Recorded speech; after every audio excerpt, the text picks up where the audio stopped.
First Amendment doesn't receive the same protections as individual speech. There is a difference in the doctrine there. So that's an example, perhaps, of an instantiation in law of some of the concerns you're expressing.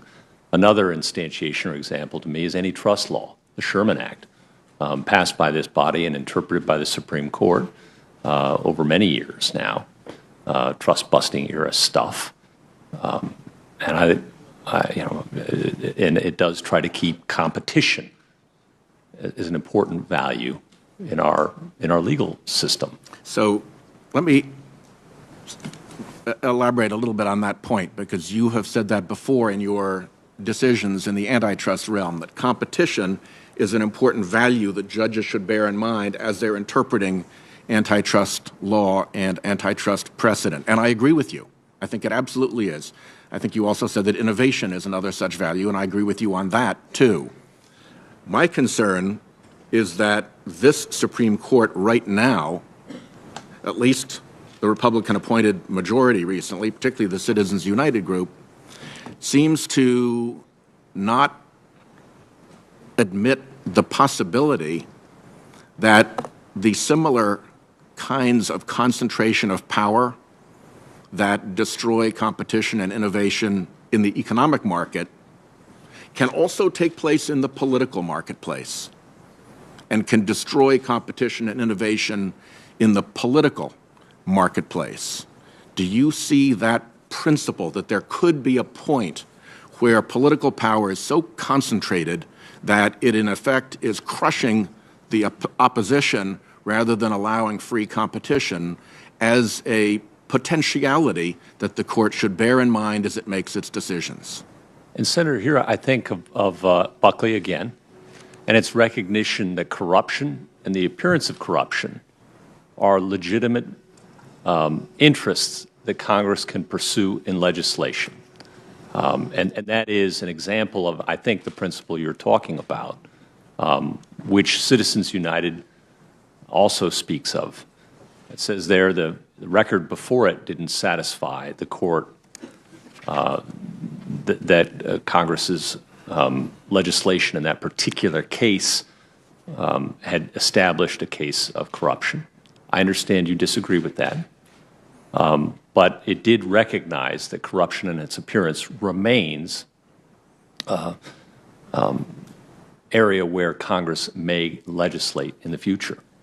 So let's go to that point, because they did say that no amount of corporate spending, none, there is no limit on the amount of corporate spending in politics that could lead to either corruption or the appearance of corruption. To me, that is fanciful in the extreme. And they got to that point with three, well, I would say they did fact-finding, which they're not supposed to do, but I don't want to quarrel over that point with you here, because that's not the point of my question. So let's say what they did was they made some presumptions. One presumption that they made was that all this corporate political spending they unleashed was going to be independent of candidates. That was presumption one. Presumption two was that it was all going to be transparent. ExxonMobil was going to put up the ad saying, "We hate White House because he's fighting us on climate change, and you should be with us," and everybody would know who the players were. The third is that the back and forth that this would produce would not affect confidence in government. Now, I think that the facts, reality as it has developed since the Citizens United decision, completely belies all three of those points. All of the major candidates for, at least most of the major candidates in the last presidential election had what they called affiliated super PACs. I mean, what does affiliated mean? It does not mean independent. So clearly, just on that alone, it doesn't even pass the dictionary test. Clearly, there's no independence. As to transparency, this whole dark money problem belies their assumption of transparency. And public confidence has crashed in government since that decision. For, among other reasons, I think when you are sitting there looking at the TV and an ad comes on that says, vote for Senator Snooks or vote against Senator Snooks, and this ad is brought to you by Americans for Puppies and Prosperity, and everybody looks around and they know perfectly damn well there is no such real thing as Americans for Puppies and Prosperity. There's no real corporation running that. There's no real person running that. It's a screen. It's a front. It's a shell for the real actors behind it. I think that is very damaging to Americans' confidence in their government on both sides of the aisle, which I think is one of the reasons why all three of the major commentators on the Supreme Court have basically described them in the modern age now as instruments of the Republican Party. And I think it also is why the majority of Americans looking at the Supreme Court think they won't get a fair shake there against a corporation. In fact, 36%, more than a third, think that the court will be much more favorable to a corporation than to a person. So the question here for you is, would you be willing, if you came to the conclusion that the independence presumption or the transparency presumption or the confidence presumption of Citizens United were in fact wrong, to reconsider that case? Senator, I've got a couple of reactions to that, if I might. But don't lose the answer to my question. No, I'm going to start with that, but there's one other observation I want to make beyond it, if I might. Okay, thank you. I'm going to promise you what I promise every litigant. And I hear a litigant before me asking for an overturning of a precedent. That's what I hear. And I hear arguments for that. And arguments for overturning precedent include changed circumstances. Okay? And that's what I'm hearing. That's the kind of nature of argument I'm hearing. That's something a judge takes seriously, of course. Always. And any litigant can come to court and argue anything. That's the beauty of our system.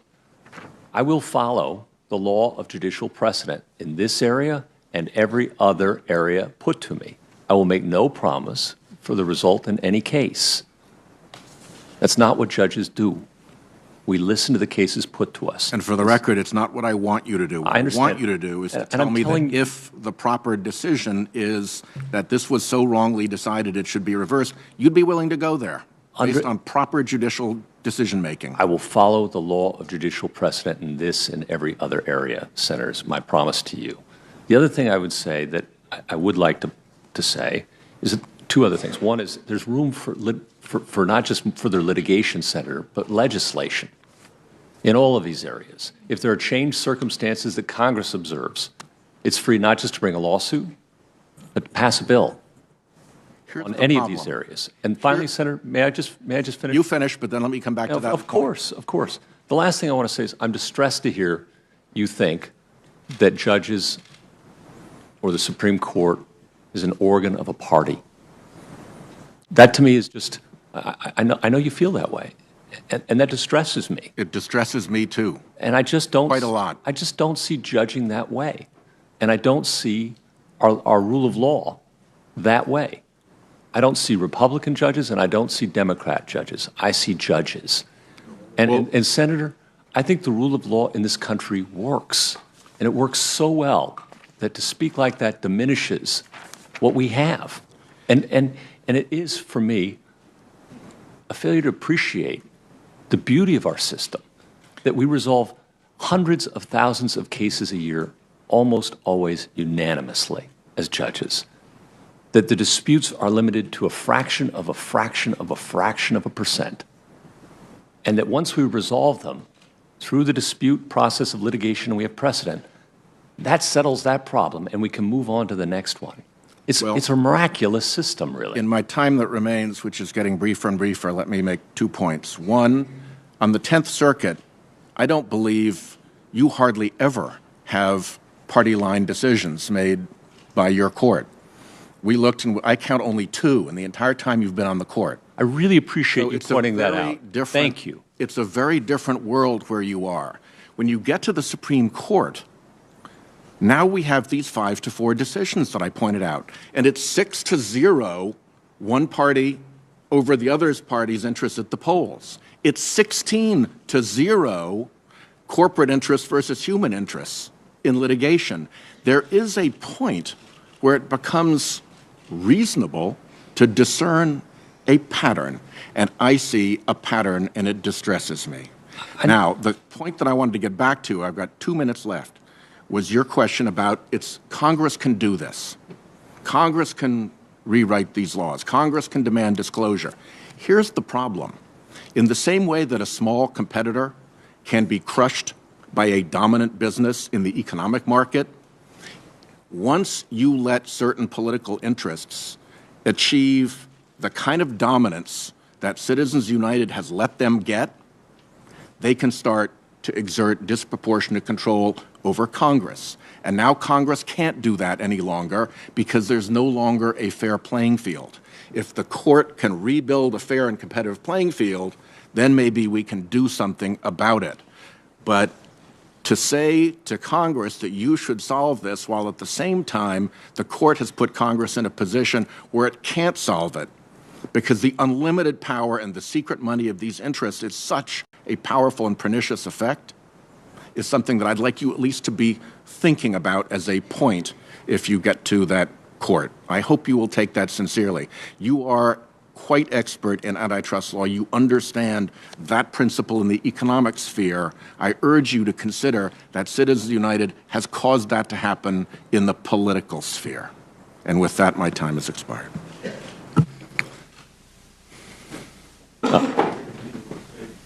I would like to, if I might, just briefly, You Senator, can proceed. just cheer you up a bit, I hope, about the judicial process. I think that you're right that there are some 5-4 decisions. There are.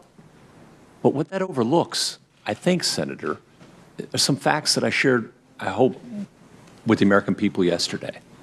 That even at the Supreme Court, where they take the 70 or 80 hardest cases every year, where circuit judges have disagreed, and even then, only about 5% of cases get to me.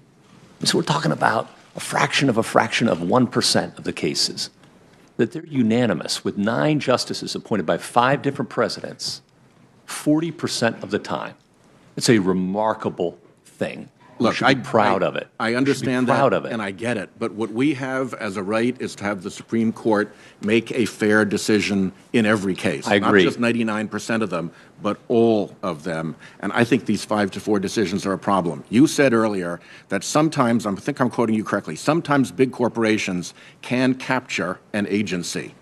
That's a well-known principle of administrative law and of economics. Just let's be sure that our Supreme Court doesn't get to be one of those agencies that's captured on any subject. Nobody will capture me. I hope not. We will recess now until Wow, that's a good line to recess on. until 1 minute after 1.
Thank you. Senator Lee. Senator Lee. Thank you, Mr. Chairman. Thank you, Judge. I want to begin by making a broad point, a point that relates to some of the discussions we've had so far in this hearing. A number of my colleagues in recent weeks have expressed concern, understandably, with maintaining the reputation of the federal judiciary. It's good reason that we do this. We, in fact, are the Judiciary Committee. It's our job, among other things, to exercise a degree of oversight over the federal judiciary, to make sure it's working well, to make sure that the laws and the personnel that we have in place are up to the task of deciding cases and controversies in the federal court system. I'll be the first to acknowledge I don't love every outcome in every case that comes before the federal judiciary. In some cases, decisions made in federal courts are frustrating to me. In some cases, I disagree with them, sometimes strongly. And yet, as a lawyer, as a citizen, as one who's interested in these sorts of things, I can say with confidence that I'd stack the federal judiciary up against any system of its kind anywhere in the world. And I can say with absolute confidence, this is the best there is. It's imperfect because human beings, by their nature, are imperfect. But it's really, really good. It's one of the reasons why it's important for us to defend the integrity of the federal judiciary, even while sometimes disagreeing with the outcome of a particular case. It's one of the reasons why many of my colleagues, along with many Americans, expressed concern when the President of the United States referred to a judge who issued a ruling he didn't like as a so-called judge. It was understandable why some people were concerned about that. It's not a statement I would make, in part because I think it's important to uphold the federal judiciary as a system that is good, notwithstanding its imperfections. And yet I find it interesting, ironic, and quite troubling that many of the same people who were the first and the loudest to complain about what the President of the United States said in referring to a so-called judge have been some of the first to denigrate the federal judiciary. I don't just mean criticizing a particular decision or a particular judicial philosophy. I mean referring to the Supreme Court of the United States as an organ of the Republican Party. This is wrong.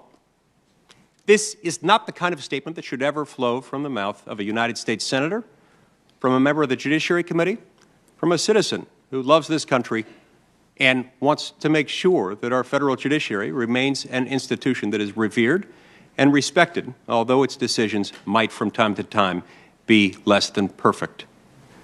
There is no good reason to make a comment like this. Now, I also find it interesting that in the first 2 days of this hearing alone, we have seen the independence of Judge Gorsuch attacked no fewer than 27 times. We've seen the independence of the Supreme Court of the United States and of the federal judiciary called into question no fewer than 17 times. Those are stats from the first 2 days alone. Those statistics do not reflect statements made today.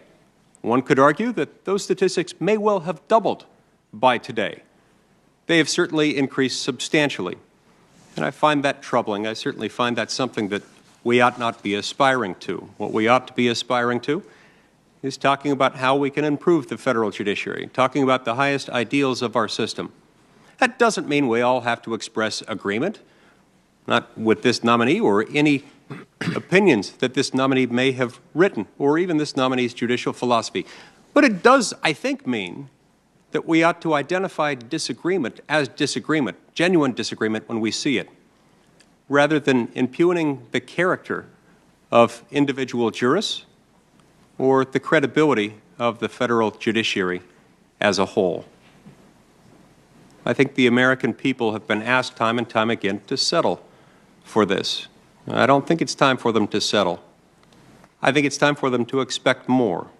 I think it's time for the American people and for the United States Senate to expect more of us, of this committee, of this body, when we speak of the federal judiciary. And that means not referring to it as an organ of the Republican Party, the Democratic Party, or any other political enterprise, or anything else for that matter. We have an independent federal judiciary, and it needs to be respected as such. A lot of this conversation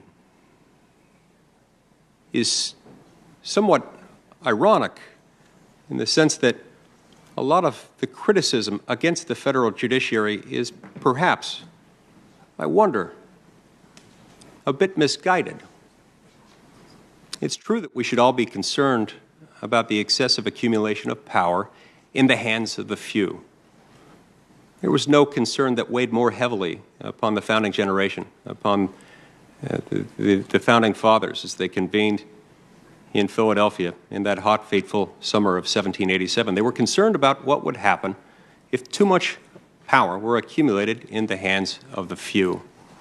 And so they put together a system that was designed to diffuse that power, to spread it out, to make sure that no one person and no one group of people could accumulate too much power.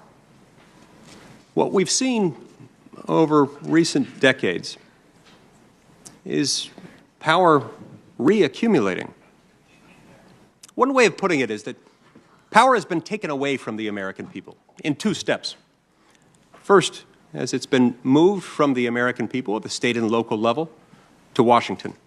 Within Washington, as it's been handed over, in many instances voluntarily relinquished by the people's elected lawmakers to unelected, unaccountable bureaucrats. In some instances, it's effectively handed over to the judiciary, although this is a little bit less common. But we've seen that in some instances, as in some of the statutory frameworks that we've discussed today, where Congress will come up with an impossibly broad, non-judicially manageable statutory standard, and then we just expect the courts to figure it out, complaining about it when we don't like the results. In any event, this power has been taken away from the people in these 2 steps, from the people to Washington, from the people's elected representatives in Washington, whose job it is to make law, whose only job it is to make law, over to those who are unelected and unaccountable. It is, I believe, no coincidence that during exactly that same time period, the last 70 or 80 years, I would say, and by the way, I would add to that, that this has been done under the leadership of both political parties. It's been done under Congresses, Senates, and White Houses of every conceivable partisan combination. During that same time period, you've seen not only the accumulation of power, but also the accumulation of wealth. It is, I believe, no coincidence that currently, as we sit here today, 6 of our nation's 10 wealthiest counties are now suburbs of Washington, D.C. This notwithstanding the fact that it's not a banking hub, it's not an area that manufactures anything, it's not a technological innovation hub, it's not the home of any vast store of natural resources. No, the money is here because the power is here, concentrated in the hands of just a few elites. So in that respect, it should come as no surprise that there are people who spend an extraordinary amount of money trying to make sure that they can get access to that power that controls as much of the economy as it does, as much of the lives and livelihoods as it does. There are people willing, whether they are rich or poor or somewhere in between, to invest a whole lot of money in trying to influence government. So I wonder, why is it that we're so slow to ask the question, why do we allow this much power to be accumulated in government? Why do we allow this much of our government to be based in Washington rather than with the people? And why within Washington do we allow so much of that power to be accumulated in the hands of the few within the administrative regulatory state? This has a whole lot to do with why we've seen the rise of super PACs, with why we've seen the rise of billionaires, millionaires, poor people, rich people getting behind political causes of one sort or another. This, of course, giving disproportionate advantage to those who have a lot of money to influence government. There are people on the left and on the right devoting a whole lot of time and a whole lot of resources, a whole lot of influential capital to doing just that. That should be concerning. That is, I believe, a symptom of the true underlying malady, which that we've allowed too much power to accumulate right here. So as long as we're asking the question of aren't these super PACs dangerous, which I think few Americans would quibble with that. I think few Americans would say, yes, I love super PACs. I think they're the best thing ever. I don't think many Americans would say, yes, we ought to have that much power that can be wielded by the rich and powerful or by political interests. I don't think many Americans would disagree with that. But we ought to ask ourselves, why is it that they have such an incentive to do this? Why do they want to spend so much of their money doing this? What is it they have to gain? And have we made it too easy for too many of them to gain too much simply by trying to influence government? But in that discussion, I hope we will never lose sight of the fact that we do have a treasure in the federal judiciary, a treasure that should never be diminished as an organ of any political party or any interest. The rule of law is a cultural norm that is not easy to establish, and once established, needs to be maintained. I hope we can do that. Judge Gorsuch, I'd like to talk to you about some of the issues that have been raised with you. You've had some members of this committee asking you to opine on specific legal issues, on specific cases or types of cases. And some have even expressed frustration about the fact that you haven't said more in response to their questions. I'd like to ask you a few questions about that and about the issues that could come along with that. And I find it significant and worth mentioning here that in a recent op-ed published in the Washington Post, 2 of your former colleagues, Judge Taha and Judge Henry, both of whom I believe are here. I think I saw them earlier today as a lawyer who's argued before each of them many times, sometimes winning, sometimes losing. I was glad to see them here. Yes. But they issued this opinion, this op-ed about the issue of judicial independence. I assume you saw the op-ed, or maybe you were aware of it. I'm aware of it. But They wrote, among other things, as follows. I want to quote this. They said, quote, "Detailed discussions during the confirmation process on issues that might come before a judge are not proper. In fact, they would in all likelihood require recusals from the cases discussed. Litmus tests are not acceptable," close quote. So Judges Taha and Henry, both of whom have served as chief judges on the 10th Circuit, make an important point. If you were to rule, if you were to make a commitment today as to how you might rule on a certain issue, on a particular type of case, and if that issue were subsequently to come before the Supreme Court of the United States, and if by then you have been confirmed as an Associate Justice of the Supreme Court of the United States, isn't it possible, and in fact, isn't it likely, that a litigant could file a motion for your recusal in that case? Yes, Senator, and I really want to thank Judge Taha and Judge Henry, both of whom are retired from the bench, for having gone out of their way to write that article together and to come to Washington. And I think you're going to hear from them tomorrow. One happens to be a Republican-appointed judge. The other happens to be a Democrat-appointed judge. And again, I don't buy into those labels. They're judges. And they both led the 10th Circuit. They're people I admire greatly and esteem personally. And so you're absolutely right. I would face the possibility of a recusal motion, and I'd have to face the litigant in front of me who would say quite reasonably, look me in the eyes, and say, how can you be fair in my case when you've already opined on its contents in front of the United States Senate? And I, to be honest with you, Senator, I don't know how I look them in the eye. And whether that means I'm on the Supreme Court of the United States and fortunate enough to be confirmed, or I go home to Colorado and those cases come before me, I'm still faced with the same predicament. Yes. And if such a motion were to come forward, it's not exactly the kind of circumstance in which you'd say, well, that would be frivolous. It's not necessarily an act of paranoid fantasy to say such a motion for recusal could be filed. No, Senator, which is why we have a judicial canon that prohibits me from opining on cases that might be pending or impending. And, Senator, there's a second reason that I think is vitally important, too. And it goes beyond the parties. It goes to the integrity of the judiciary itself. If persons coming to this table, this rather lonely table in this rather big room, have to make promises or hints or previews or nudges and gestures about how they're going to rule in cases, then I don't know where we are as an independent judiciary. It's like a campaign promise for office, it seems to me. And you know what? It hasn't happened so far.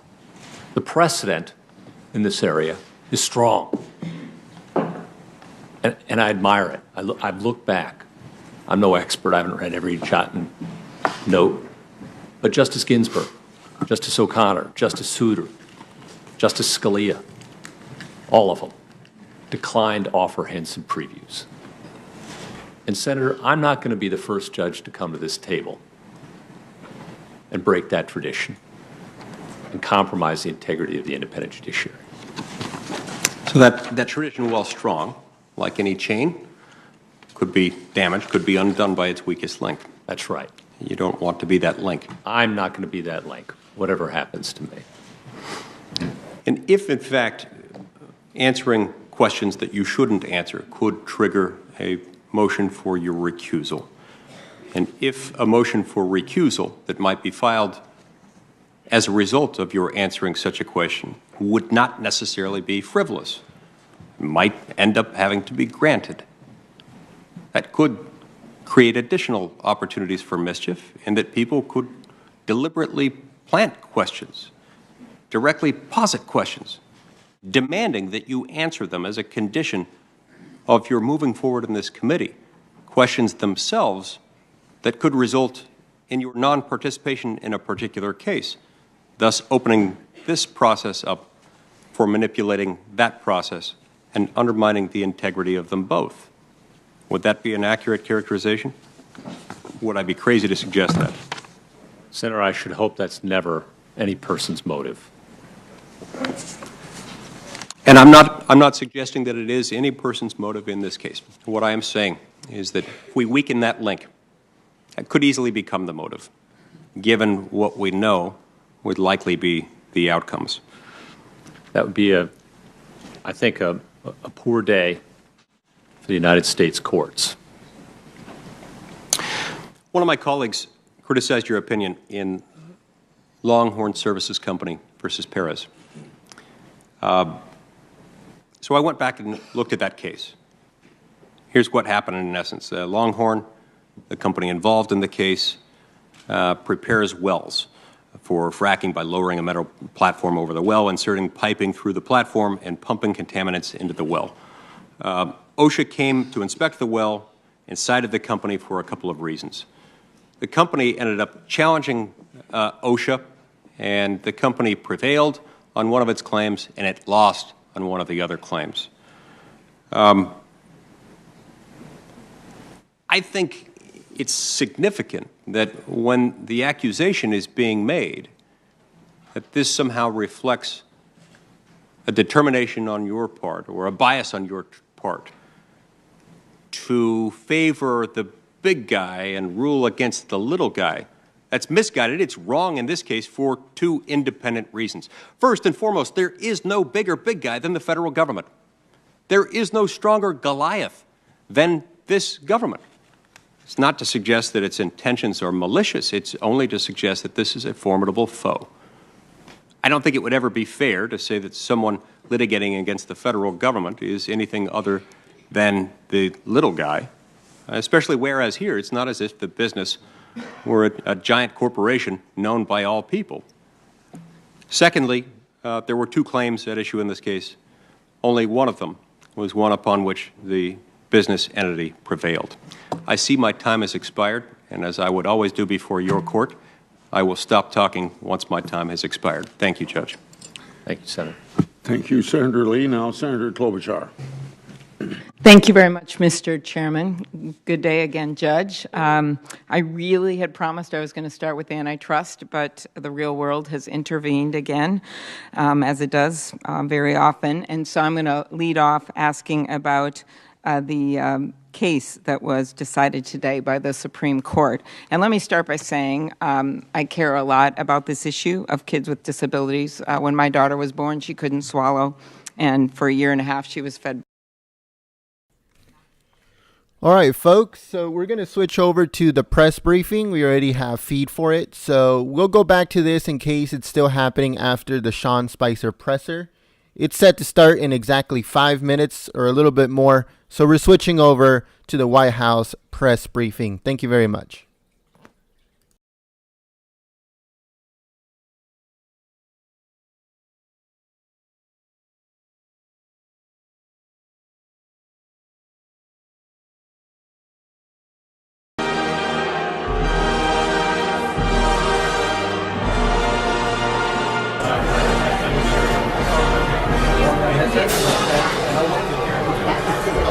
I don't know. I guess so.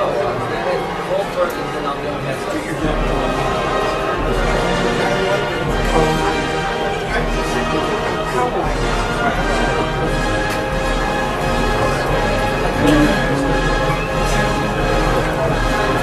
That's kick into the center. They kick into the center.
been briefed on the situation in London.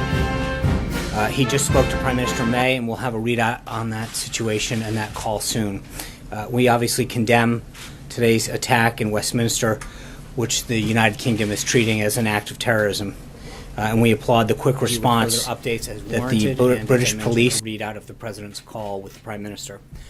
Turning to the events of today, this morning the President received his daily intelligence briefing. He stopped by in the Women in Healthcare panel hosted by the Centers for Medicare and Medicaid Systems Administrator Seema Verma, and also that event was attended by the Vice President and the Health and Human Services Secretary, Dr. Tom Price. Healthcare professionals have seen the challenges of implementing Obamacare firsthand. They're a valuable asset to the President and his team as we continue to consider and enact policies like the American Health Care Act that will make healthcare more accessible and affordable for everyone. The women who are at the roundtable today represent the physicians, nurses, pharmacists, and administrators who make sure that people around the country receive the necessary preventative and life-saving care that they need every day. The doctors who attend to the patients in the family practices, emergency rooms, and clinics, and those who support them on the administrative and technical sides are one of our country's most treasured resources.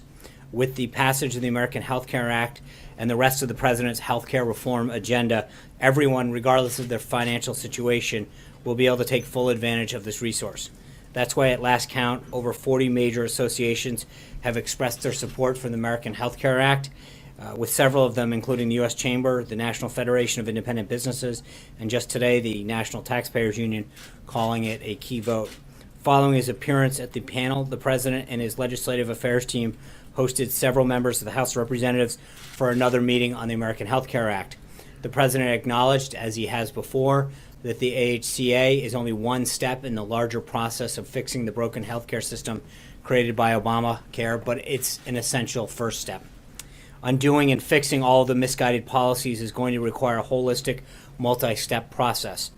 And that's why the President and his team are fully committed to maintaining an open line of communication with Capitol Hill leadership throughout this entire process. Throughout the weeks since the ACH was first introduced, they have been meeting with Republican members from across the political spectrum, many of them who we've seen move from no to yes as they learn more about the legislation and amendments that have been adopted. Continued coordination between administrative and legislative actions will ensure that our new healthcare system is effective and efficient. This afternoon, the President will meet with the Congressional Black Caucus's Executive Committee.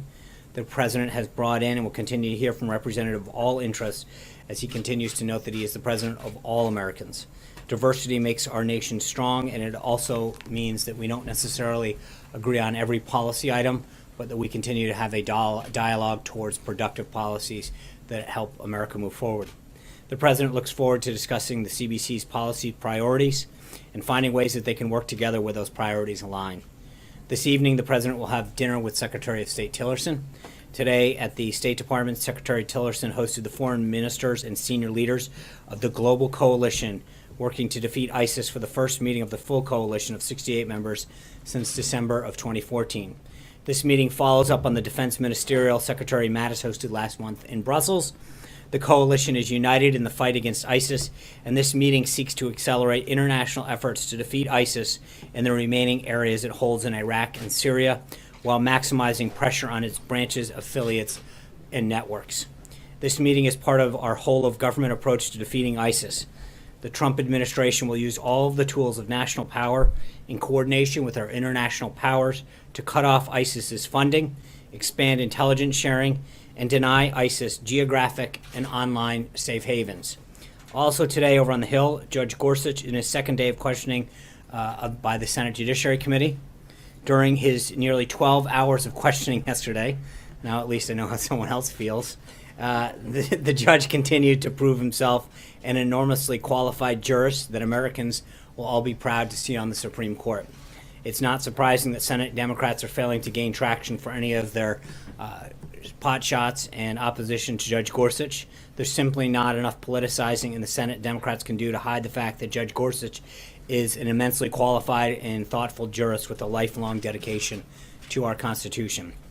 A few administrative notes before I take your question.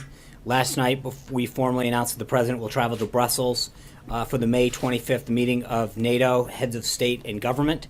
During this meeting, the President looks forward to reaffirming our commitment to NATO and discussing critical issues to the alliance, especially Allied responsibility sharing and NATO's role against the fight against terrorism. The President will also host NATO Secretary General Stoltenberg to the White House on April 12th. Today, the President declared major disaster exists in the state of Wyoming and ordered federal assistance to supplement state, tribal, and local recovery efforts in the areas affected by a severe winter storm and straight-line winds that occurred in February. We also announced that the President will deliver this year's commencement address at Liberty University on May 13th. The President's proud to call Liberty's President, Jerry Falwell, his wife Becky, and their entire family as friends, and looks forward to celebrating the success of this amazing graduating class on such a momentous occasion. Finally, a few minutes ago, many of you may have seen that the chairman of the House Intelligence Committee, Devin Nunes, gave remarks on the surveillance collected on individuals associated with the president. Let me quote him directly.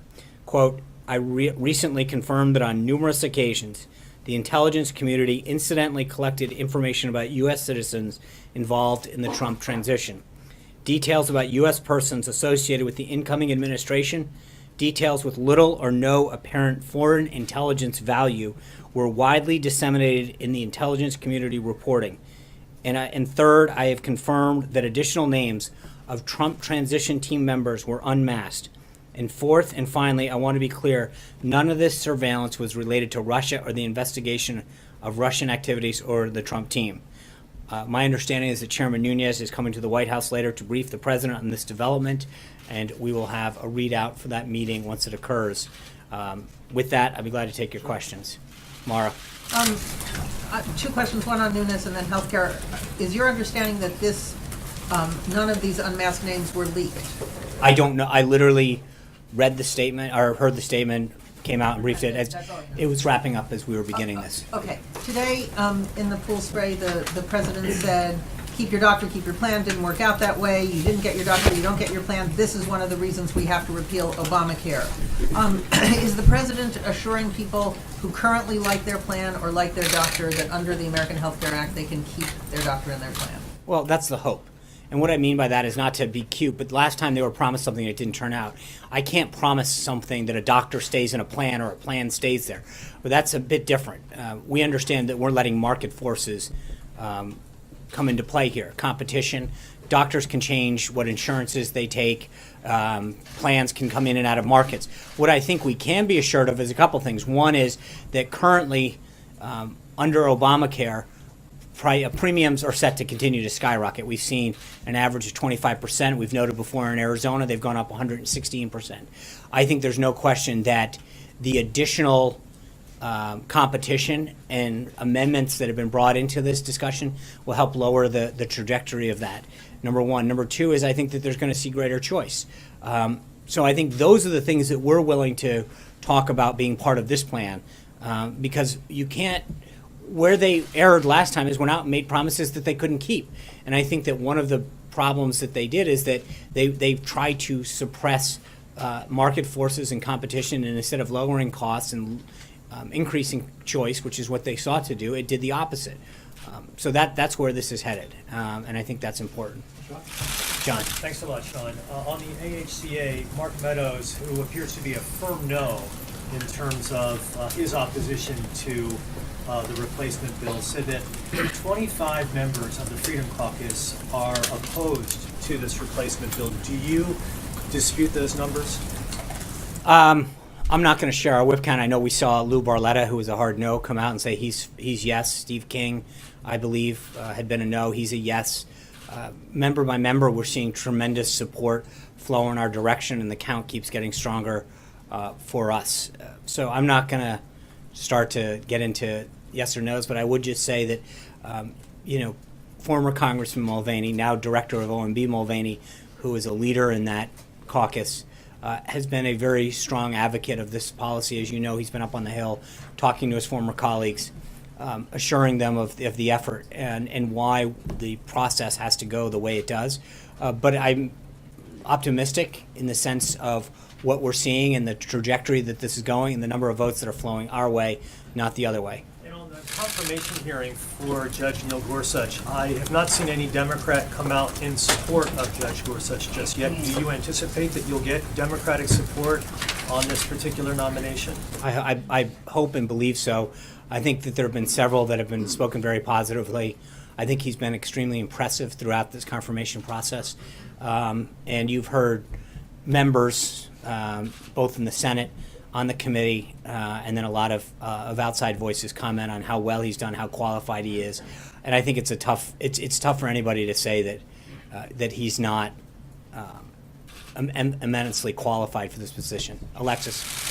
Sean, related to Congressman Nunes, can you explain why the White House has agreed to meet with him at all about what his findings are? And the reason I ask that is because the minute that Director Comey said that there was an official investigation, it might appear as if the White House is interfering with the investigation, and Congressman Nunes should present his information not to the White House, but to the FBI.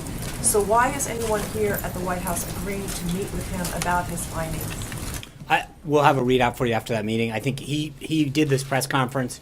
He made the announcement that he was coming up to see the president to share these findings. I don't know who else he shared them with. I don't know, to your question, I don't know if he's briefed anyone else on it in terms of the intelligence community, either Admiral Rogers or Comey, or whether this is something they shared with him. But I think as after the meeting, hopefully, depending on the classification level, we may be able to share more on that with you. Add, is the president concerned at all that there will be an appearance immediately today that he has interfered with an ongoing investigation, whether it's a congressional investigation or the executive branch investigation, by meeting privately with a congressman who says he has information? So let me get this straight. Number one, we asked, as you know, 2 weeks ago, we said this is the appropriate venue. Number two, you guys have asked us over and over again, why aren't we meeting with certain individuals? The chairman of the committee, that one of the two committees that we asked to look into this, wants to share his findings. I don't, or what he knows. I think that is exactly how we've talked about this working. But I would leave it to Congressman Nunes to come up and to brief and share his thoughts. I don't know what his plan is. Obviously, he briefed the media before he briefed us. He went down and talked about what he had found. So, you know, it's interesting. I didn't see any complaints from you guys when he went down and held a press conference for the umpteenth time talking about his findings and what he's found. There's no complaints from the media when he shares what he's found with you guys, but when he wants to come up here and tell us this is where the investigation stands and here's what I've learned, there seems to be a little bit of an interesting double standard on that. Just to close the loop, because the president said that he had additional information that he believed the White House or he or his representatives would present related to this investigation, what Congressman Nunes has is not related to that. You're asking me questions that he has not briefed us. He has not briefed the president. You guys, as I noted, he actually went down and spoke to the media before he shared this with us. So, you know, I would ask the colleagues that ask questions more than you've had. Collectively, the media has more of an opportunity to ask questions and to hear what he has to say than we do at this point. So once we have more to understand what he said, to the extent that we can, I'm sure we'll be glad to share it with you. But the media has more information than we do at this point. John. Sean, staying on that healthcare. Didn't we already know that there was incidental collection of intelligence involving some members of the transition team? And I point to... Not the way you guys ask the questions. I mean, you questioned us every day about what we knew, and now you're coming back to me saying, didn't we already know this? Well, no, but didn't we already know that somewhat of an effective job. Flynn was monitored in his conversations with Kislyak? Right. So we knew about that. Again, I guess my point, John, is I don't know. He made a statement, went down to the press. Until we get briefed on this, until the president gets briefed, I don't know what he knows. And so to ask, until that occurs and until we have the ability to share some of that in an unclassified nature, I don't want to get ahead of it. I don't know what he knows. That's why apparently he's coming up to share his findings with the president. At least that's what he said. Again, let's wait and see how this unfolds. And on the American Health Care Act, Mark Meadows says they don't have the votes. They need to start over and do a new bill. That sounds like you're in pretty serious trouble. No, that sounds like one member's opinion. As I mentioned, who represents a large contingent of people. But again, I just named a few of the members that are part of that caucus that have come on board. I think that, look, every day you see more and more of those members from that caucus and throughout the entire conference expressed their support for the bill. The president was up yesterday for a while talking to them.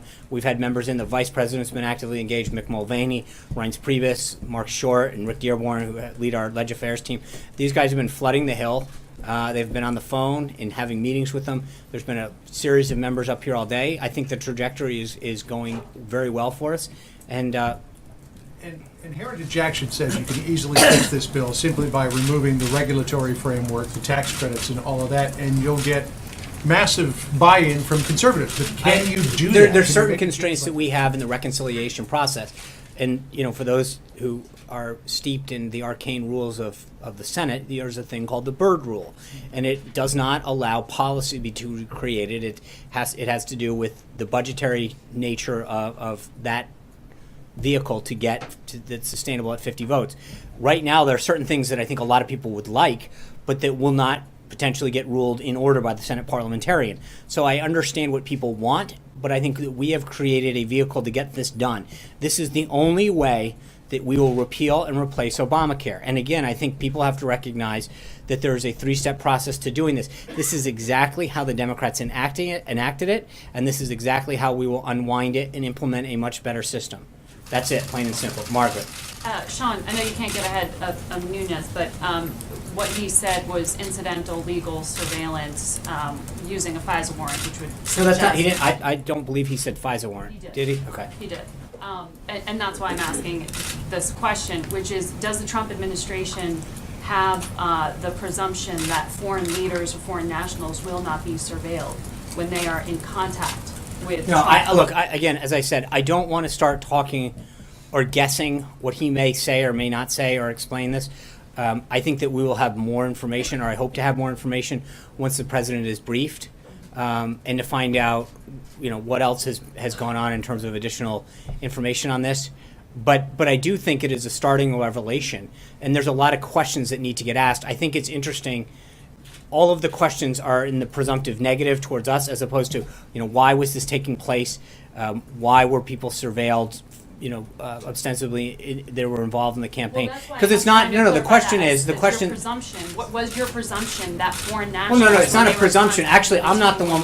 Right. Respectfully, I'm not the one with the presumption. You guys are. I even come up here presuming anything. I actually started my comments off by saying that I presume that foreign nationals are being monitored by U.S. intelligence when they are talking to. Okay, and then I think the question. Then I think there's a series of questions, which is how many times was an individual picked up? Why were they picked up? Were they unmasked? Again, a lot of this, if they're picked up during a FISA warrant, is that American citizens are prohibited by law from being unmasked, from, quote, having their name put out there. Why would someone's name get put out there? What ways were they described? There's a lot of questions that need to get asked. Those are the relevant issues that need to get asked. How many times was one individual followed?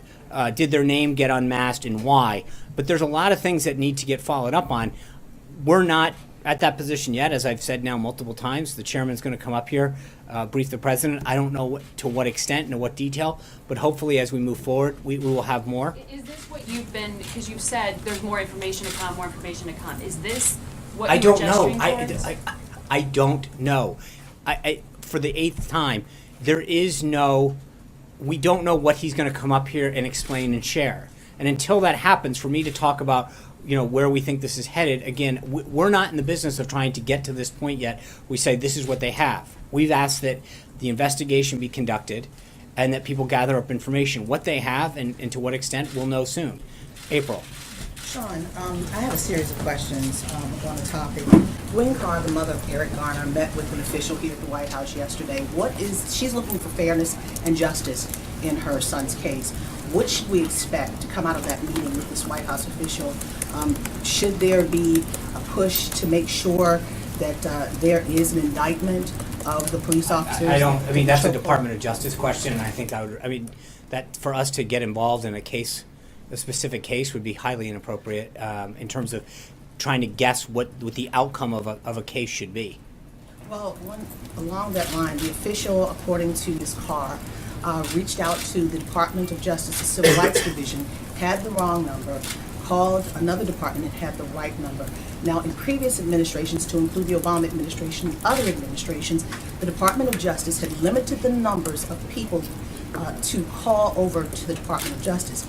Has the Attorney General, this Attorney General Sessions, changed that memo? What has he done in reference Well, it would have to be reissued. That's a separate issue in terms of every Attorney General issues a memo going back to, I think Mukasey was the first one that maybe post-Watergate. I'm trying to remember who issued the first one, but it has been a practice of, I think, almost every Attorney General to issue a memo spelling out the procedures that officials in the Justice Department contact the White House and who they can contact and the nature of which and what their exceptions are, et cetera. Those memos get crafted by each administration, by each new Attorney General. I would refer you back to the Department of Justice on the status of that under this Attorney General. So how many officials here have that right to call the Department of Justice? I don't know. Even Again, if it's for a I would refer you to the Department of Justice. But was there wrongdoing in this effort to I call don't over to the Department don't of know. Justice? I don't know the nature of. I'll have to look into what you're asking, but I would again refer you back to the Department of Justice. Hunter. Yes, thank you, Sean. I have two quick questions. Last November, President Trump dismissed reports he was trying to obtain security clearances for his children as, quote, a typically false news story. Now there are reports Ivanka Trump is indeed attempting to obtain a clearance. What changed there? Well, at the time, it was not true. I mean, she wasn't obtaining a security clearance. So it was not accurate then. There was no, I think we addressed it during the transition. An official had actually just inquired. There was no actual attempt at the time. The official in question was removed from the transition team. They had merely made an inquiry into what it would take to get an SF-86 process moving forward. No paperwork was ever drawn, no account was open, and that official was let go. At this time, as I mentioned yesterday, Ivanka has decided to go above and beyond and act in certain ways to ensure that she complies with certain rules by maintaining the Federal Records Act, getting a security clearance so that if she is privy to any information that is classified, she has to abide by the same rules and regulations in terms of being in a room and how it's handled, et cetera. We've taken appropriate measures to do that. I mentioned the statement yesterday, and we'll stick by it. And a second question on Paul Yeah. Manafort. The Associated Press has published a report based on documents that he had a plan to, quote unquote, benefit Vladimir Putin for a client. And with him back in the headlines, I'm just wondering if you still stand by the comment that he had a, quote unquote, limited role in the campaign. And if you could explain a little bit more about how spending months as the campaign's top official is a limited role. Yeah, thank you. I've tried to avoid commenting. I know I've talked to a lot of you about the individual stories, but I think obviously this one's started to catch a lot of buzz. So to comment briefly on this, I think nothing in this morning's report references any actions by the president, the White House, or any Trump administration official. I think that's got to be clear from the get-go. The report is entirely focused on actions that Paul took a decade ago regarding. He's a former advisor of the campaign, and the actions that came to light this morning are about a client that he had last decade. I know I commented on this the other day, and clearly I should have been more precise with respect to Paul's role. So let me clarify this and kind of go through the facts. Paul was hired to oversee the campaign's delegate operation. He had played a significant role in the convention and delegate operations of 4 previous Republican nominees: Bob Dole, former Presidents George H.W. Bush, Ronald Reagan, and Gerald Ford. And to be clear, he got the job done on the delegates. The president won the Republican nomination after months of speculation after a potentially contested convention. In total, he was involved in the campaign for a total of just under 5 months. He was first hired on March 28th to oversee delegate operations. He was made the chief strategist and campaign chairman on May 19th, and his relationship with the campaign ended on August 19th. The AP story focuses on his activities from the last decade. And to place it in context, Paul represented many foreign clients, according to publicly available data, in the Caribbean, Asia, Africa, and Europe. His representation of foreign clients is public and similar to the work of Tony Podesta, a Clinton campaign fundraiser whose brother John chaired Hillary Clinton's campaign. Last year, not last decade, Tony Podesta lobbied against sanctions for Russia's largest bank. And John Podesta, Clinton's campaign chair, sat on the board of a Russian-based energy company. This was something tied to Hillary Clinton, who was the face of the failed Russia reset policy. So it's not even close. That's what we're talking about now, isn't even close to her most significant role with respect to Russia. As Secretary of State, Hillary Clinton, along with the Obama administration, approved a deal that gave Russia 1/5 of America's uranium reserves. Hillary's husband, former President Bill Clinton, received over $500,000 by a paid speech by a bank connected to the uranium deal, and Vladimir Putin personally called the former president and thanked him for giving the speech. So an individual who worked for less than the campaign for 5 months for the president's 2-year-long campaign, who worked with a Russian entity a decade ago, is the subject of rampant media speculation all day long, even though the Clintons had much more expensive and extensive ties. Well, as Secretary of State, Hillary was crafting a policy she said was designed to, quote, strengthen Russia. And to be clear, the president has no personal financial dealings with Russia. His ties are limited to hosting a contest in Russia once and selling a Palm Beach home to a businessman in 2005. That's it. And former members of the media trying to conflate Paul's role and activities with Monday's hearing, I have another reminder. Numerous individuals, including former Obama Director of National Intelligence James Clapper and acting CIA Director Mike Morrell, and members of the Intelligence Committee from both parties who have been briefed, have said across the board that they have seen zero evidence of any collusion between the Trump campaign and Russian officials. And that's not going to be changed by a former business dealings of a campaign staffer from a decade ago. So Sean, Hold on. Sarah. Thanks, John. You and other senior administration officials have sought to assure skeptical Republican lawmakers that Phase 2, these regulatory modifications, will address some of their concerns. So what is Secretary Tom Price waiting for? Why not roll out Phase 2 now if the vote is looking like it's going to be a very close margin? I think in some of those cases, it's tied to, it's all one package, and that's why I think you saw some of the stuff he is working on, some of the stuff he is doing, but I think the important piece is to get the Phase 1 part of it done.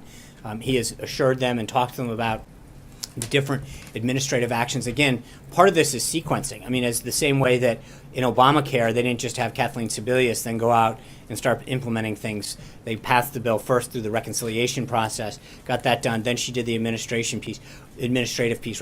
We're doing the same process because of how some of the sequencing has to occur. And then the same thing on the legislative front, we've introduced in the House, all of those pieces of legislation have been done. Leader McCarthy has started to talk about them, that do all of the prong 3 stuff. So a lot of it is coming together, but part of it is a sequencing aspect that needs to get taken care of. But we are moving in the right direction. Can I go to John DiPrietro for the first question on Skype? Yes. Good afternoon, Sean, from UADK in Newport. Sean, we've had a lot of members of the media say that President Trump is to be the president to all the people. What does the president say about the nonstop partisanship we see? Yesterday, you had Rhode Island Senator Shelby Whitehouse grandstanding at the confirmation hearing. You had Elizabeth Warren, before there even was a hearing, with a big piece in the Boston Globe condemning the confirmation. You had Rhode Island Governor Gina Raimondo boycott the inauguration while she continues to fundraise around the country. What does the president say to frustrated Trump supporters who don't feel they're getting proper representation on the local level and in Congress? Well, I mean, I think with respect to Judge Gorsuch, which is, I think, what you're pretty clear that's where you're headed on this. Yes. Thank you. I mean, we've gotten, when you look at the praise, I mean, obviously, I'd love for it to be universal. And while we've gotten bipartisan praise from pundits and former law clerks of both parties, high number of jurists and former, people, legal scholars, members of Congress, we're not going to win everybody. And I think that Democrats have tried to score some points on the committee. They've largely fallen by the wayside. We've seen very high praise for him. So I would just suggest that anybody who's got a problem with him, I'd love to hear it, because so far most of the issue, no one seems to have a problem with his academic credentials, his record, or anything else. So I just, I'm pretty buoyed by a lot of what we've seen come out of Capitol Hill with respect to him. Blake. Sean, thanks. If you take the House Freedom Caucus at their word, Mark Meadows at their word, there are at least 24 or so who are no's. So how do you get from this point right now, policy-wise, to tomorrow, something, anything that maybe might flip that? I think we're doing it. I mean, we piece by piece, member by member, we're getting there, and we're getting much closer. The last couple days, we've continued to do that, but then today alone, I mentioned a couple of the other members. Slowly but surely, we're getting there, and I feel confident that when the vote comes up, we'll have the votes. And let me ask you today, Patrick McHenry, Congressman, Deputy Whip, described the president as members of Congress were coming in here to the White House as the closer. Do you embrace that label? He is the closer. Do you embrace that label here as it relates to healthcare? Absolutely. Aisha. You just said that you're confident that the healthcare bill will pass tomorrow. I wanted to get a sense of how confident you are. I don't know if you want to rate it in percentage on it. Like, how confident are you that the bill will pass? And if it doesn't pass, is there a plan B? Like, No, there's no plan. I mean, there's plan A and plan A. We're going to get this done. And so you're confident, 100% confident? We're going to get it done. That's it, plain and simple. Thanks, Sean. I know you said you didn't know what information you're going to find out today from Chairman Nunes, but my question for you is, when did the president know about this surveillance that the congressman brought up today on Capitol Hill? He spoke late last week about we'd find out more information that would support these wiretapping claims. Is this the information he was talking about? Until Chairman Nunes briefs him, we don't know what he knows versus what the president been made aware of, and so how that jives, I don't know. I hope to have more for you later. And a quick follow-up on healthcare. Just a quick follow-up on Aisha. Does the president believe the healthcare bill will pass the House tomorrow? Yes, Jonathan. Two questions on Paul Manafort. Did the president know that he had worked to advance Putin's interests previous to becoming the campaign chairman? No, I don't think the president was not aware of Paul's clients from last decade. But no. Is that a problem? Like now that all this is coming out, and But what is coming out? What else don't we know? I mean, where he went to school, what grades he got, who he played with in the sandbox. We didn't know I mean, Michael Flynn was okay. Thanks, Peter. I'm having an answering question. No, you're not actually. The answer to your question is, I think to talk about someone having a client from 10 years ago that had a consulting company with clients from around the world. Paid millions of dollars to advance Putin's interests. I don't know what he got paid to. If you listen to what Paul's... the documents Hold say... on. I understand it. I'm going to answer your question, if you give me a second. That he was a consultant. He had clients from around the world. There is no suggestion that he did anything improper but to suggest that the president knew who his clients were from a decade ago is a bit insane. He was not a government employee. He didn't fill out any paperwork attesting to something. There's nothing that he did that suggests at this point that anything was nefarious. He was hired to do a job. He did it. That's it, plain and simple. I'm just saying, given that it was such a focus, and you brought it up just then with Hillary Clinton, that that these were corrupt arrangements, and the Clinton Foundation was described as a criminal enterprise, and there was all this discussion of Russia, and you've correctly There's a big difference between. There was dollars. Hold on. I'm not conflating the president. I'm just asking: is he disappointed now that he's found this out? That there was found out what, Jonathan? That he had a client a lot of money. In the past decade, he had a client, and you're worried about what? That he held. I mean, I don't know what work he was doing. So to suggest that just because he had a client in the past decade, that no one's suggesting was anything improper. He was hired to count delegates, which is what he did, and he was successful at it, as he had done for George Herbert Walker Bush, Gerald Ford, and Bob Dole. He was hired to do a job, and he did it, fine. So, Stephen. John, why did the president fire Paul Manafort? Well, for two reasons. One is I think that there were some issues coming up with his ties to Ukraine that were becoming a distraction, and secondly, he was, I think, 16 points down at the time. And he was down in the 20s in women. And I think the president recognized that he needed to make a change for those two reasons. Second question on healthcare. If, as confident and as optimistic as you are, if at this point tomorrow you don't have the magic number, should the speaker pull the bill from the floor? No, this is it. If you want to see Obamacare repealed and replaced, this is the vote. This is the time to act. This is what people have told the American people is going to happen. This vote needs to happen. If you're waiting for your chance, this is it. We need to act. Cheryl. Thank you. Wall Street appears to be getting a little nervous about the possibility of tax reform this year. Can you say definitively that the president will present a package of tax reforms this year. Yes, Darlene. What time is the president expecting to meet with Chairman Nunes this afternoon? I was walking out as the chairman was reiterating. I literally heard him on the streaming, like on the his comments as he was saying them. So I don't know that it was scheduled. The president was on wrapping up a call with Prime Minister May at the time that I walked out, so I don't know what was scheduled. And was there any consideration given to not meeting with the chairman, given the appearance? I don't know. I just know what the chairman said he was doing. I walked out of here before anything had been finalized. He was still wrapping up the call with Theresa May at the time. Zeke. Hey, Sean, you said the president's the closer. There is no plan B. Tomorrow is in. So if You've done a very good job, Zeke. You guys better be careful. It's going to work. So if tomorrow night's outcome doesn't go your way, if the vote fails, what should we then read into the president's ability to negotiate and close deals, the White House's ability to plan any sort of legislation and the legislative calendar? Look, and I know what you're trying to get me to, but we feel very good about the trajectory of this. Members continue to come with us. The numbers going higher and higher, not lower and lower. So the trajectory is great. As I mentioned, everybody's out there, full court press on this, and this is the opportunity for anybody who wants to see this done. But I just want to be clear, we have a robust agenda, tax reform, as I just mentioned, trade, immigration. There's a lot of other things that need to get done. And I think there's continued to be widespread support, in a lot of cases bipartisan support for the president's agenda. And so we're going to continue to roll on that.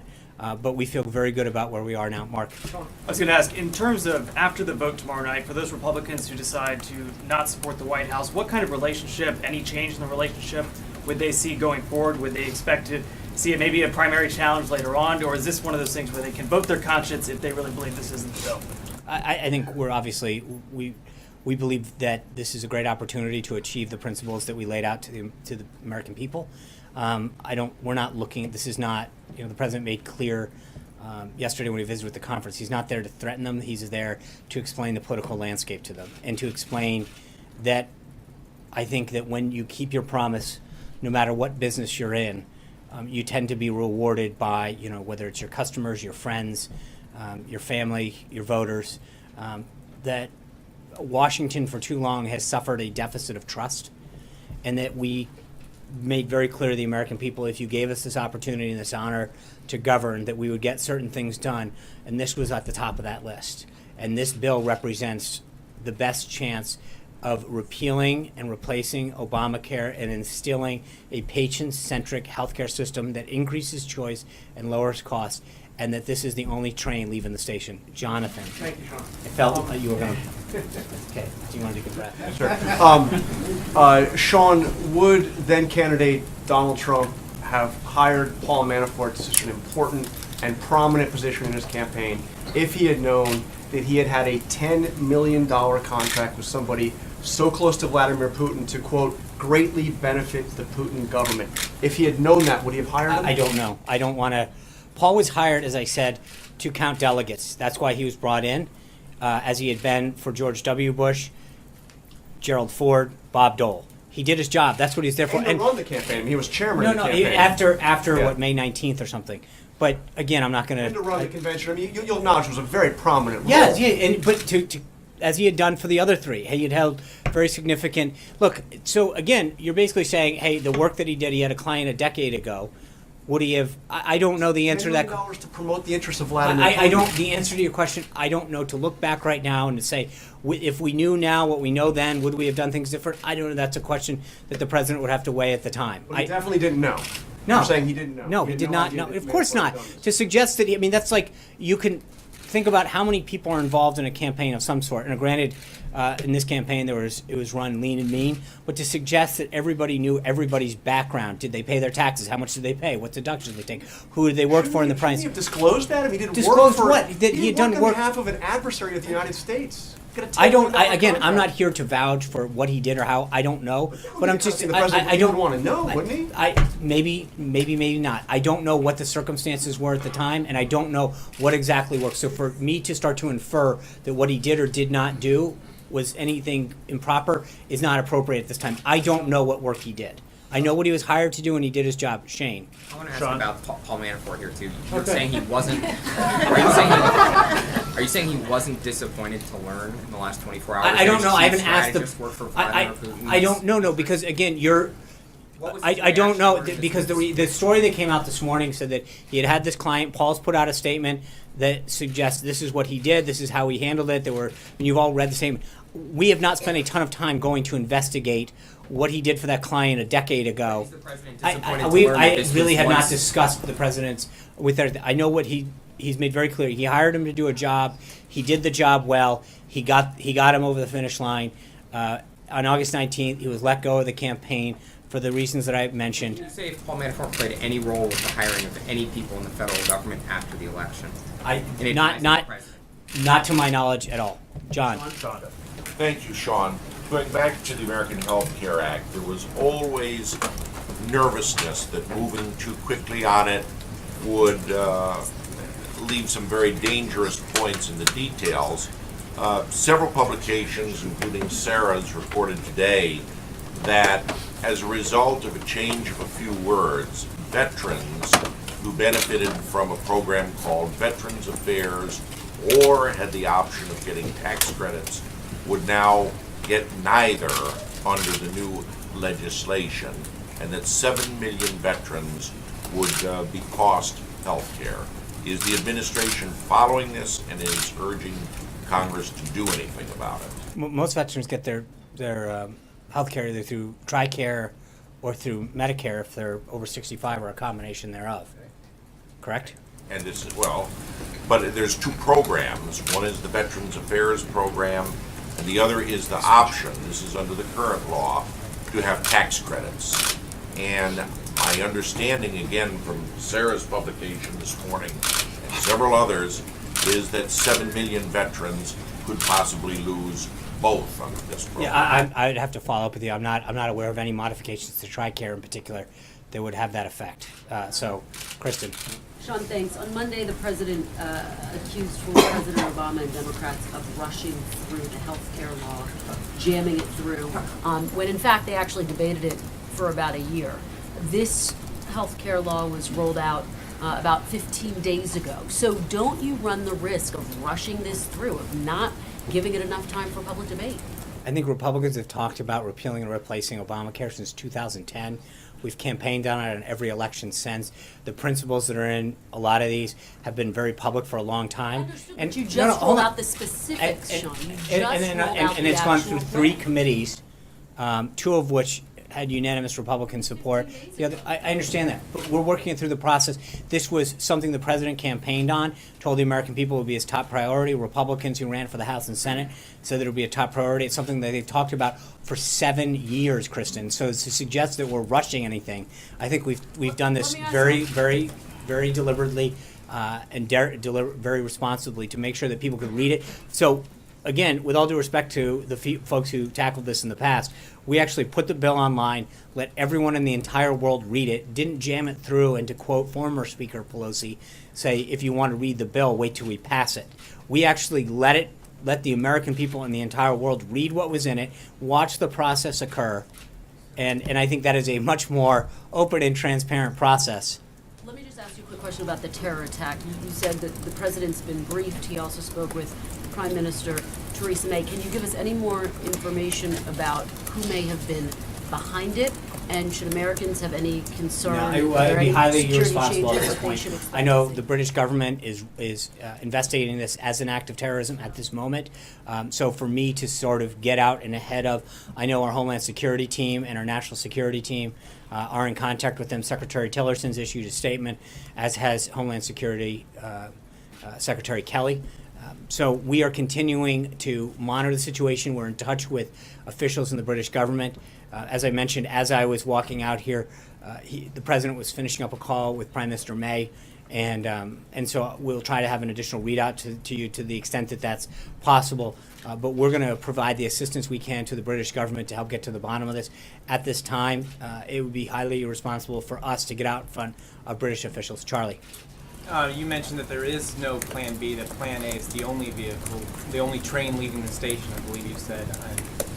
Does that mean that if the plan fails, if the bill fails, will the president move on to other issues he's concerned about, like trade, and leave Obamacare in place? And if so, how long is he comfortable with leaving it in place? Well, as I mentioned, I mean, we're not going to leave it in place because we're going to repeal and replace it tomorrow, move it through the Senate, and the president will sign the bill. We continue to see the enthusiasm and momentum come into our direction. So I'm not looking, as I mentioned, we're not looking at a plan B. We have plan A. It's going to pass, and we're going to go from there. Jessica. Let's talk about China for a moment. Do you now have the ability to formally announce the dates for President Xi's visit to the United States? I do not know at this time. Why not? Because that's not how it works. You don't just get that. Because that's something that we continue to work with President Xi and the Chinese government to coordinate the final dates and times, and then obviously we coordinate the announcement with them as well. But trust me, when we're ready, we'll let you and everyone else know. Are you going to be prepared to talk about the parameters of the bilateral relationship at that time? I'm sure that my guess is there will be a lot to discuss at that time. Jeff. Sean, has the president asked the FBI director or the NSA or any other agencies involved to come here to the White House and brief him on this new information, or is it just the intel chair? And if so, why not? Well, Jeff, it just happened. So it's a silly question to ask me literally as I'm walking out here when the chairman was wrapping up an event saying that he is announcing that he's coming down here. It's not like we picked up the phone and then called everyone else. The first step is to actually hear what he has to say and to find out who else he's briefed, where he's got that information from, and then we'll take the next steps going forward. Is this the first of several meetings? So I don't know. It literally just happened as I was walking out here. So to suggest that other steps have occurred until that briefing occurs, we'll see what this leads to. I don't know. Cecilia. What's the state of his credibility tonight? The Wall Street Journal, which has been very supportive of his candidacy and agenda, simply raised the question that he is not doing very well, and they said he could be on the verge of being a fake president. What do you believe the state of his credibility is as we sit here today in week 9? I think the president has made several promises to the American people, and he's kept them. He appointed Neil Gorsuch as a judge, which was one of 20 people on a list. He withdrew from the Trans-Pacific Partnership.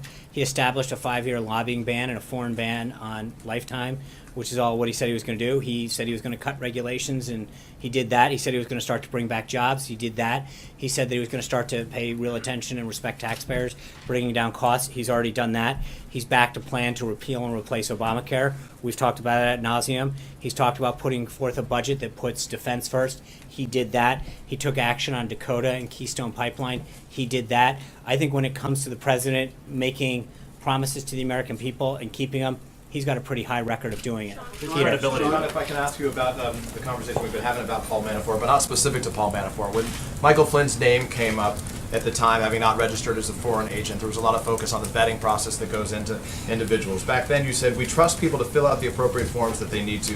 He has been referring to the president, he has been very committed to making sure we institute high standards here and we're held to them. So given your words, is it sufficient to trust the information that the people you hire give you? And can you say with certainty right now that there isn't anybody else that's working in the interests of another foreign government, working for this government right now? It's a good question, Peter, because there's a big difference between working for a campaign or an entity where there's no forms to fill out. When you work for the United States government, especially here in the White House, you fill out a security clearance form, you fill out an employment form that asks certain questions under the penalty of law.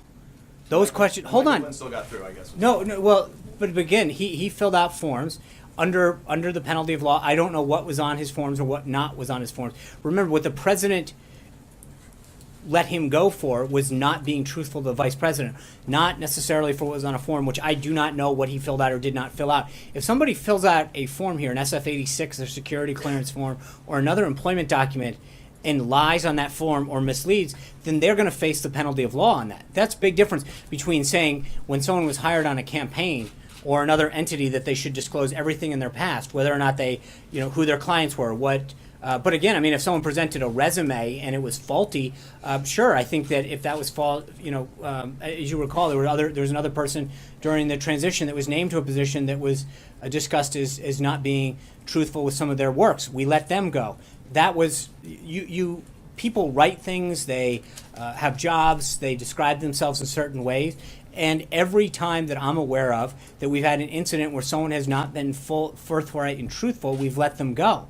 But when you work for the United States government, you actually fill out security clearance forms, employment forms under the penalty of law. None of those cases occurred in the past, and to dredge up someone's work from a decade ago, it's not that Paul wasn't truthful. Just to be clear, you're trying to conflate something that's not there. You're trying to make the accusation that somehow he was dishonest or distruthful. No, you are. I'm not asking about Paul Manafort Who at all. are you In fact- asking about? In fact, what I'm asking is, can you say with certainty that right now that there's nobody working for this White House that is presently working in the interests of a foreign government? I can tell you that every form has been filled out. That So you trust that? absolutely. You've got to. I mean, people are filling out forms. So to sit here and ask me whether I can vouch for whatever it is, a few hundred people that have filled out everything, that would be ridiculous for me to stand here and suggest that I possibly could. What I can tell you is, under the penalty of law, every single person has filled out a form that is being vetted by whatever level of classification that they need to get by the appropriate law enforcement agencies or HR entities. But I can't prevent somebody from fully disclosing everything on their taxes or filling out a form. What I can tell you is that if there's an instance brought to our attention where someone has misled it, either they will be referred to the appropriate law enforcement agency or dismissed, or appropriate action will be taken. But yes, there is no tolerance for that. And then very quickly in regards to Devin Nunes and the fact that he's going to come today, and the comments that you began the briefing by telling us.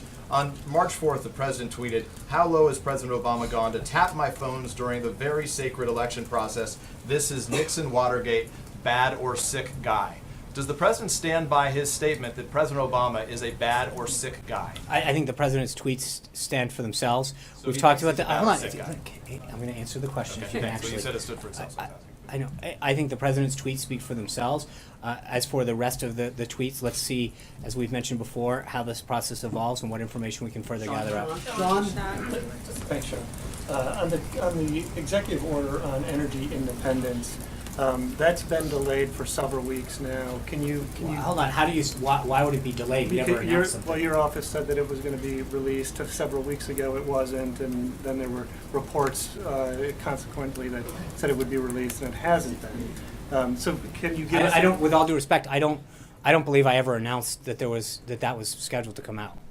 Okay, can you tell us when it will be released? No. And can you and also in it addresses the Clean Power Plan, which is the Obama era climate change regulation, and there is apparently no replacement opportunity in that executive order. I'm going to cut you off here. We've discussed executive orders in the past. I've told before, until they're ready to be announced, I don't comment on the scheduling or the policy question. I know it is, but you're asking me the contents of it. It's not a policy question. No, this is. I just haven't been able to finish my Okay. question. Thank you.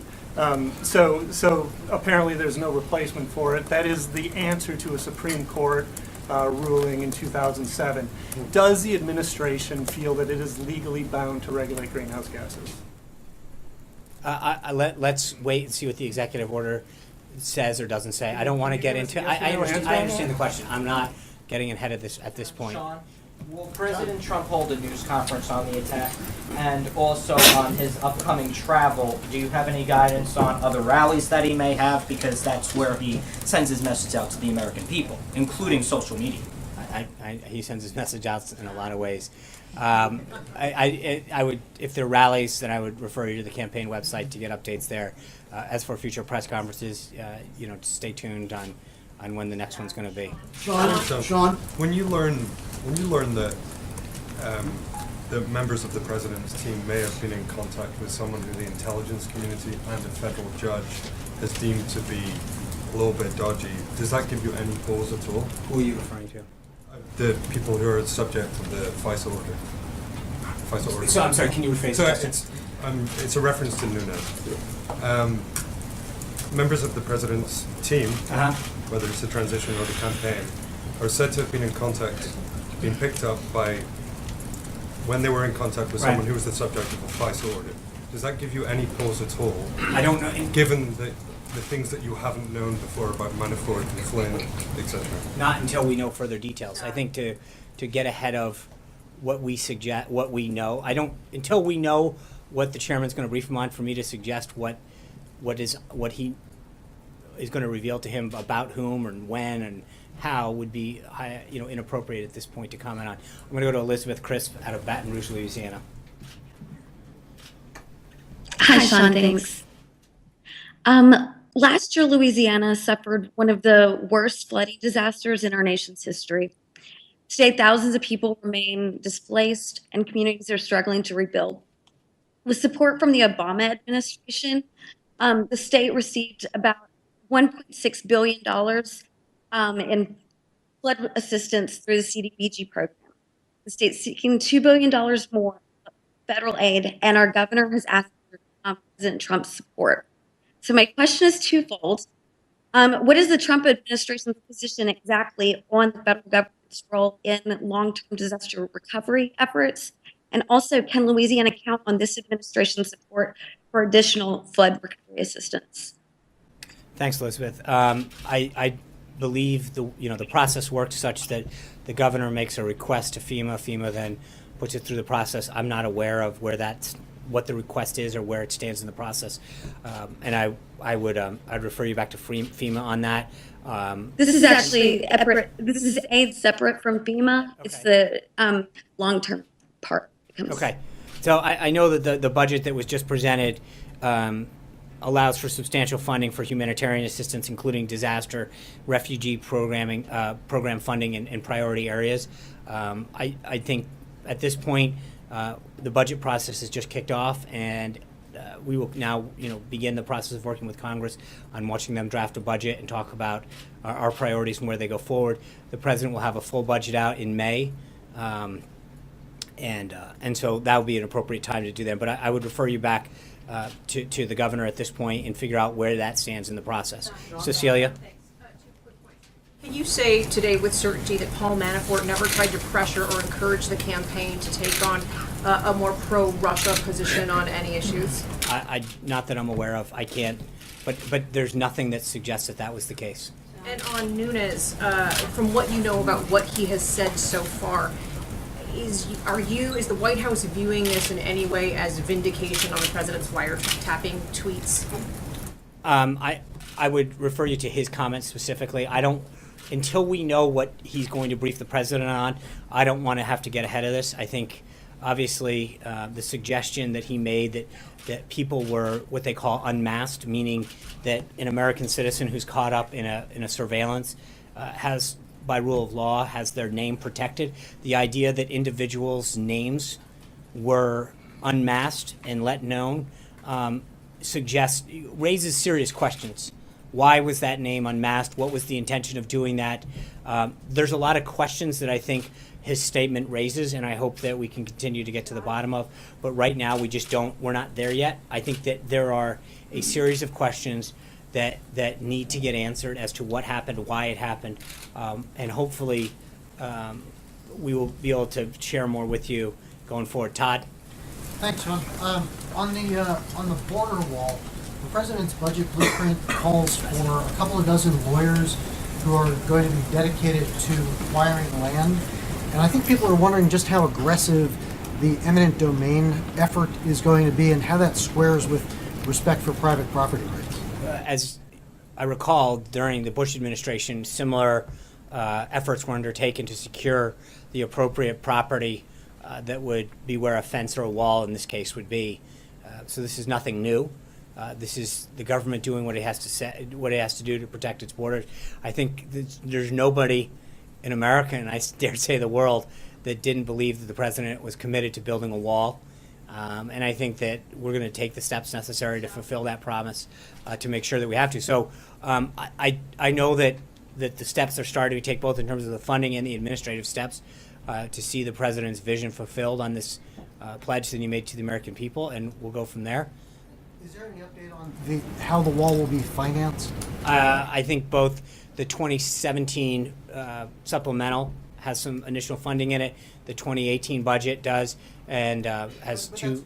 I'm talking about where the money will come from. Right, and I think that we're going to continue to do it. Right now, the initial funding that was put in place will allow it to begin. The president's been very clear that using existing resources, we'd go forward. There'll be continuing discussions about the financing of the wall, both in terms of how we will pay for it and who will be the source of that payment. Has he given up on Mexico paying? No, not at all. Thank you guys very much. I'll see you tomorrow. We'll try to have updates on the subjects that are currently pending. Thank you.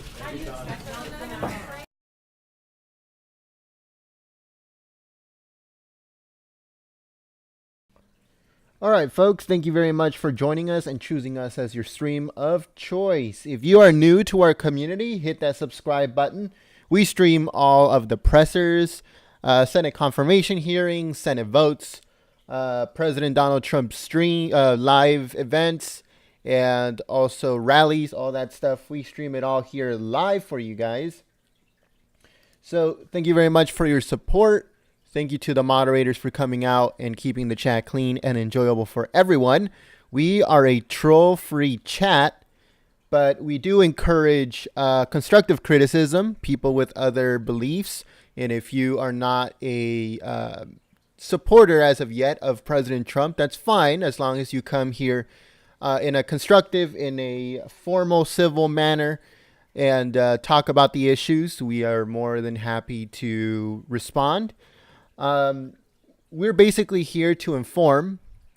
We bring out the content and you guys think for yourselves.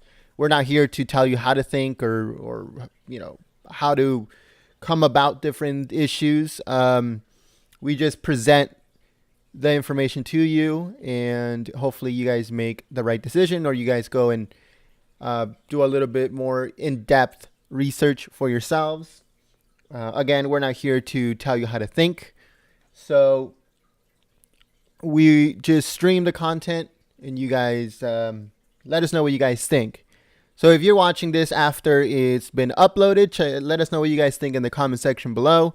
If you're still on the stream, if you're still on the chat, let us know what you guys thought about this this presser. Always something new when it comes to the whole Russia conspiracy theory from the left.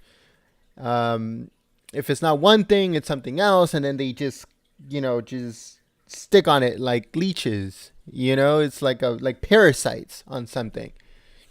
So that's the way the mainstream media is.